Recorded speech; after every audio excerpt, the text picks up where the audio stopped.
ರಾಮನಗರ ಜಿಲ್ಲೆ ಮಾಗಡಿ ತಾಲೂಕು ಉಡೇಮಾರನಹಳ್ಳಿ ಗ್ರಾಮ ಉದ್ದನಹಳ್ಳಿ ಶ್ರೀ ಆದಿಶಕ್ತಿ ಮಹೇಶ್ವರಿ ಅಮ್ಮನವರ ಶಕ್ತಿಪೀಠ ಧರ್ಮದರ್ಶಿಗಳಾದ ಶ್ರೀಮತಿ ಭವ್ಯತಾಯಮ್ಮನವರು ಎಲ್ಲರಿಗೂ ನಮಸ್ತೆ.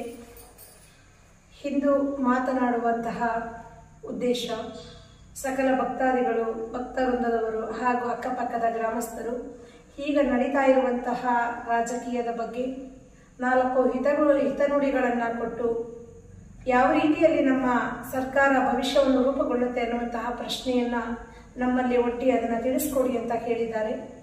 ಆದ್ದರಿಂದ ಈ ಮೂಲಕ ತಿಳಿಸುವಂಥದ್ದೇನು ಅಂತ ಹೇಳಿದ್ರೆ, ಈ 3 ತಿಂಗಳಲ್ಲಿ ಯಾವುದೇ ರೀತಿಯ ಬದಲಾವಣೆ ನಡೆಯೋದಿಲ್ಲ.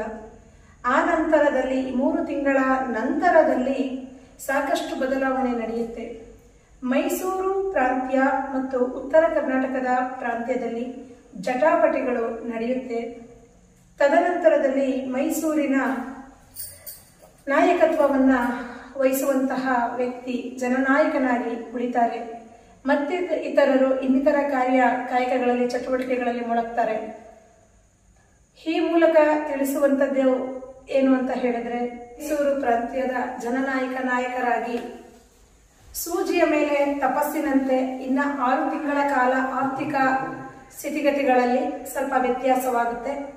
ತದನಂತರದಲ್ಲಿ 6 ತಿಂಗಳು ಕಳೆದ ನಂತರದಲ್ಲಿ ಉನ್ನತ ಮಟ್ಟಕ್ಕೆ ಹೋಗುತ್ತಾರೆ. ಎಲ್ಲರಿಗೂ ಶುಭವಾಗಲಿ, ಎಲ್ಲರಿಗೂ ಒಳ್ಳೆಯದಾಗಲಿ, ಎಲ್ಲರಿಗೂ ನವರಾತ್ರಿ ಹಬ್ಬದ ಆರ್ಥಿಕ ಶುಭಾಶಯಗಳು. ನಮಸ್ತೆ.